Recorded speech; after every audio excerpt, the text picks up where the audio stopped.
যোৱা কেইমাহৰ পৰা ধাৰাবাহিকভাৱে অমানৱীয় উচ্ছেদ চলি আছে অসমত আৰু অকল উচ্ছেদে নহয়, আপোনালোকে দেখিছে উচ্ছেদৰ লগে লগে বৰ্বৰ হত্যাকাণ্ডও চলাই আছে এই চৰকাৰে। গতিকে নিন্দা কৰাৰ ভাষা নাই।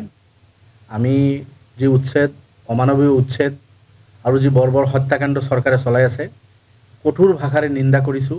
অতি সোনকালে চৰকাৰে বৰ্বৰতা বন্ধ কৰক আৰু আপোনালোকৰ যোগেদি Guwahati honourable high court, supreme court আৰু মানৱ অধিকাৰ আয়োগক অনুৰোধ কৰিছোঁ, আপোনালোকে চমটো কেছ লৈ চৰকাৰৰ বিৰুদ্ধে, বিষয়াসকলৰ বিৰুদ্ধে যিসকলে তাণ্ডৱ লীলা চলাই আছে, আইনৰ আওতাত এখেতসকলক আনি এখেতসকলক কাঠগড়াত থিয় কৰাব লাগে। আৰু চৰকাৰৰ প্ৰতি আমাৰ দাবী থাকিল, আপোনালোকে হত্যালীলা বন্ধ কৰক, অমানৱীয় উচ্ছেদ বন্ধ কৰক। ৰাজ্যত যিমান ভূমিহীন মানুহ আছে, ধৰ্ম নেদেখি ভাৰতীয় নাগৰিক যিসকল হয়, যিসকল অসমীয়া, যিসকলৰ ভোটাৰ লিষ্টত নাম আছে, যিসকলৰ পূৰ্বপুৰুষৰ ভোটাৰ লিষ্টত নাম আছে, যিসকলৰ পূৰ্বপুৰুষত NRCত নাম আছে, যিসকলে 100 বছৰ আগৰ ৰেকৰ্ড থকা স্বত্তেও আপোনালোকে এইসকলৰ ঘৰ বুলডোজ কৰি আছে, এই সব বন্ধ কৰক। আৰু ভূমিহীন মানুহ ছাৰ্ভে কৰি যিসকলৰ মাটি নাই, ভূমি নাই, চৰকাৰী মাটিত আছে, সেই মাটি আবণ্টন দি এখেতসকলক স্থায়ীভাৱে বসবাস কৰাৰ সুবিধা কৰি দিয়ক।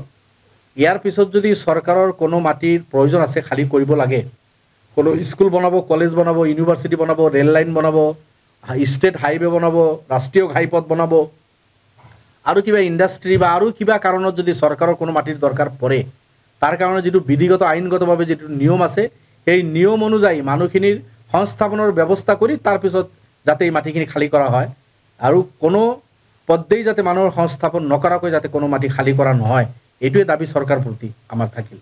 কিন্তু দুৰ্ভাগ্য এইটো, এই চৰকাৰকতো আমি বহুবাৰ কৈ আছোঁ, বিধানসভাতো কৈ আছোঁ, ভিতৰৰ বাহিৰেও কৈ আছোঁ, ৰিকুৱেষ্টো কৰি আছোঁ, আন্দোলনো কৰি আছোঁ। চৰকাৰ কোনো কথাই চৰকাৰৰ মানে গাত লগা নাই। আন্দোলনৰ ভাষাও চৰকাৰে নুবুজে, বিধানসভাত আমাৰ আৰ্গুমেণ্টো চৰকাৰৰ কাণত নুসুমায়, ৰিকুৱেষ্টো আমাৰ চৰকাৰে গ্ৰহণ কৰা নাই। গতিকে আজি হিটলাৰী চলাই আছে মুখ্যমন্ত্ৰী হেমন্ত বিশ্ব ডাঙৰীয়া। তেখেতৰ এই স্বৈৰাচাৰিতা মানুহ অতিষ্ঠ হৈছে আৰু তেখেতেতো খোলাখালিকৈ কৈ আছে, এটা জনগোষ্ঠীক টাৰ্গেট কৰি তেখেতে এই জনগোষ্ঠীৰ ক্ষতি কৰি আন এছাম মানুহৰ সন্তুষ্ট কৰি সেইসকলৰ ভোট আদায় কৰাৰ কাৰণে 26ৰ নিৰ্বাচনী বৈতৰণি পাৰ হোৱাৰ কাৰণে তেখেতে এছাম মানুহক গুলিয়াই হত্যা কৰি সেইসকলৰ তেজ লৈ খেল কৰি মানুহক গাজাৰ দৰে, পেলেষ্টাইনৰ গাজাৰ দৰে অসমৰ কিছু অঞ্চল বনাই আন এছাম মানুহক সন্তুষ্ট কৰি তেখেতে যিটো ইলেকশ্যনী বৈতৰণি পাৰ হ'ব বিচাৰিছে, মই ভাবোঁ মুখ্যমন্ত্ৰী ডাঙৰীয়া ভুল কৰি আছে। এইটো অসমৰ জনগণে, মেজৰিটি ছেকশ্যনৰো মানুহ, অকল মাইনৰিটি ছেকশ্যন নহয়, মেজৰিটি ছেকশ্যনৰো মেজৰিটি মানুহে তেখেতৰ এই কৰ্মকাণ্ড কিন্তু ভাল পাই থকা নাই। গতিকে মুখ্যমন্ত্ৰী ডাঙৰীয়া, আপুনি নাভাবিব যে এইবিলাক কৰি আপুনি এছাম মানুহক সন্তুষ্ট কৰিব, এছাম মানুহক টাৰ্গেট কৰিলে সেইসকল কিন্তু সন্তুষ্ট হৈ থকা নাই। আপুনি এইবিলাক পৰিহাৰ কৰি ডেভেলপমেণ্টৰ কাম কৰক, আপোনাৰ যি দায়িত্ব সেইখিনি পালন কৰক, ৰাজধৰ্ম পালন কৰক। আপুনি শপত খাইছিল যে সংবিধানৰ শপত খাইছিল যে সকলো জাতি জনগোষ্ঠীৰ প্ৰতি সমদৃষ্টি ৰাখিব, পক্ষপাতিত্বমূলক আচৰণ নকৰিম বুলি আপুনি শপত খাইছিল। আপুনি সংবিধানৰ শপত ভংগ নকৰিব।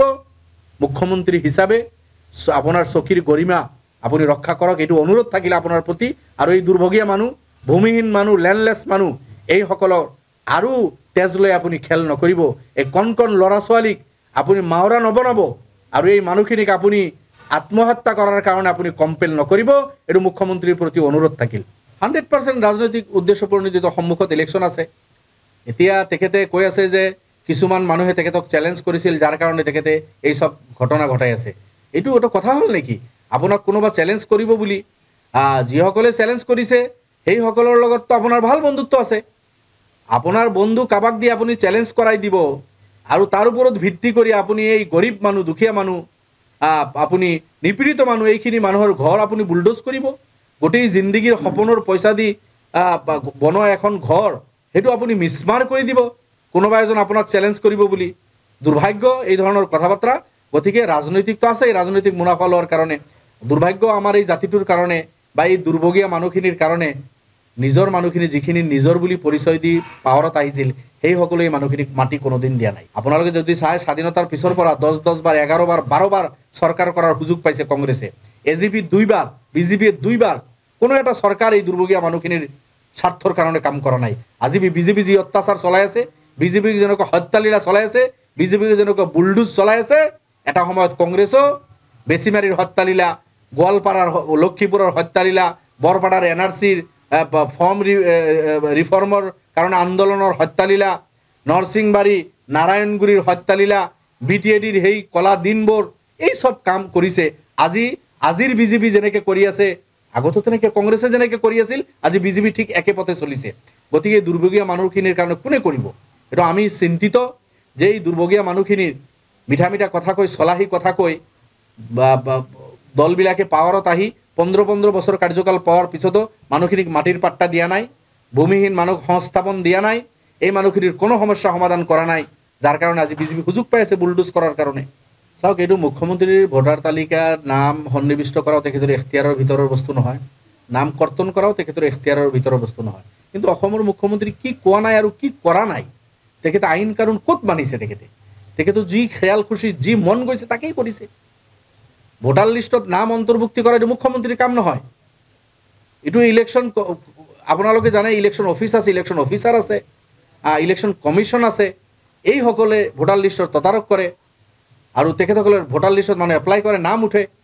আকৌ কোনোবা যদি মৃত্যু হৈছে, নাম কৰ্তন হৈ আছে, কোনোবা যদি ৰাষ্ট্ৰ এৰিছে, পাঁচ বেলেগ কাণ্ট্ৰিত গুচি গৈছে, এইজনৰ নাম ভোটাৰ লিষ্টৰ পৰা কৰ্তন হৈছে। বিভিন্ন কাৰণত ভোটাৰ লিষ্টৰ পৰা নাম কৰ্তন হয়। কিন্তু মুখ্যমন্ত্ৰী যেনেকৈ ধৰণৰ কৈছে তেখেতৰ এখতিয়াৰৰ ভিতৰৰ বস্তু নহয়। কিন্তু তেখেতে কোন কাম কৰা নাই, তেখেতৰ এখতিয়াৰৰ বাহিৰৰ বস্তু কামেতো তেখেতে কৰি আছে আৰু তেখেতে মন গ'লে যি ইচ্ছা তাকে কৰি দিয়ে। কিন্তু মুখ্যমন্ত্ৰী ডাঙৰীয়াৰ প্ৰতি আমাৰ আহ্বান থাকিব যে আপুনি এই সব খেল নেখেলিব। বোনাফাইড ভাৰতীয় নাগৰিকৰ ভোটাৰ লিষ্টৰ পৰা নাম আপুনি কাটিব নোৱাৰে, এইটো আপোনাৰ এখতিয়াৰৰ বস্তু নহয়। আপোনাৰ যিখিনি কাম সেইখিনিলৈ আপুনি ব্যস্ত থাকক, যিটো আপোনাৰ ছাবজেক্টে নহয়, যিটো আপোনাৰ কাম নহয়, এই কথাটো কৈ আপুনি মানুহক কিয় থ্ৰেট কৰে? ভোটাৰ লিষ্টত নাম অন্তৰ্ভুক্তি এইটো আমাৰ অধিকাৰ, ভাৰত ৰাষ্ট্ৰৰ সংবিধানে এইটো অধিকাৰ দিছে নাগৰিকক। গতিকে আমাৰ অধিকাৰ আপুনি কিয় কাঢ়ি ল'ব? কাঢ়ি লোৱা আপোনাক কোনে এখতিয়াৰ দিলে? কিন্তু তেখেতে কৈ আছে যিয়ে নহওক, তেখেতে তাৰমানে এই গাঁওবিলাক যেতিয়া ভাঙি দিলে, গাঁৱততো মানুহ নাই, তেখেতে সেই গাঁৱৰ পৰা নামখিনি কাটিব। তেখেতে হয়তো ক'ব তোমালোকে বেলেগ গাঁৱত যোৱা, য'ত তোমাৰ ঘৰ তাতে যোৱা। এই মানুহখিনি বেলেগ জাগাত ঘৰে নাই, বেলেগ জাগাত মাটিয়ে নাই, এই মানুহখিনি ক'ত যায় বেলেগ জাগাত তেখেতসকলৰ ভোটাৰ লিষ্টত নাম উঠাব? এইটো BJPৰ এটা ষড়যন্ত্ৰ। 26ৰ ইলেকশ্যনৰ আগত কিছুমান পাৰ্টিকুলাৰ সমষ্টিত 10,000, 20,000, 30,000 ভোট কৰ্তন কৰিব পাৰিলে, এটা বেলেঞ্চ কৰিব পাৰিব BJP, সেইকেইটা চিট হস্তগত কৰাৰ এটা ধান্দা লৈ আছে BJP। এই কাম কৰাৰ কাৰণে তেখেতসকলে একফালে উচ্ছেদ কৰি আছে, আনফালে যিটো থ্ৰেট কৰি আছে যে ভোটাৰ লিষ্টৰ পৰা নাম কাটিম, তেখেতে ভাবিছে 10-20,000 ভোটাৰ লিষ্টৰ পৰা এই গাঁওবিলাকৰ পৰা নাম কাটি দিলে এইসকলে চিঞৰ বাখৰ কৰি থাকিব, ইলেকশ্যন গুচি যাব, ইলেকশ্যন গুচি যোৱাৰ পিছত নাম উঠাব য'ত উঠাব। এইটোও মুখ্যমন্ত্ৰীৰ ষড়যন্ত্ৰ। মই ভাবোঁ এই ষড়যন্ত্ৰৰ কাৰণে বিভিন্ন দল সংগঠন, সচেতন নাগৰিক, প্ৰত্যেকজন ইণ্ডিভিজুৱেলি আমি দল সংগঠনবিলাকে সজাগ সচেতন থাকিব লাগিব আৰু এই দুৰ্ভগীয়া মানুহখিনিক আমি সহযোগ কৰিব লাগিব। এই লৈ ইলেকশ্যন কমিশ্যনৰ লগত আমি নিশ্চিতভাৱে যোগাযোগ কৰিম। মুখ্যমন্ত্ৰী যি থ্ৰেট কৰি আছে মানুহবিলাকক, ইলেকশ্যন কমিশ্যনক আমি জনাম, প্ৰয়োজন হ'লে আমি সুপ্ৰিম কোৰ্টত যাম, ভাৰতীয় নাগৰিকৰ নাম যাতে তেখেতে কৰ্তন কৰিব নোৱাৰে তাৰ কাৰণে যি ব্যৱস্থা ল'ব লাগে আমি ল'ম।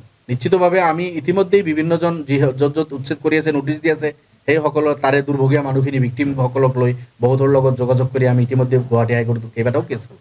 আমাৰ অৰ্কাৰ কৰ্মী, আমাৰ বিধায়কসকল ইয়াতে ইনভলভ থাকি, দল ইনভলভ থাকি বহুতেই হয়তো কৰি আছে, আমিও সেইখিনি কৰি আছোঁ, চেষ্টা কৰি আছোঁ।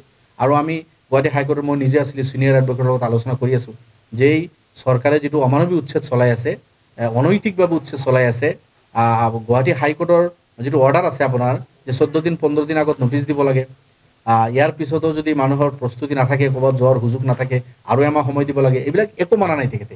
কোনো আইন কানুন ভৰিৰে মোহাৰি তেখেতে 2 দিন 3 দিন আগত ক'ৰবাত নোটিছ দিয়াই নাই, ক'ৰবাত দিলে 3 দিন আগত দিছে, ক'ৰবাত দিলে ভেকেশ্যনৰ সময়ত দিছে, এইবিলাক কৰি তেখেতে উচ্ছেদ কৰি আছে।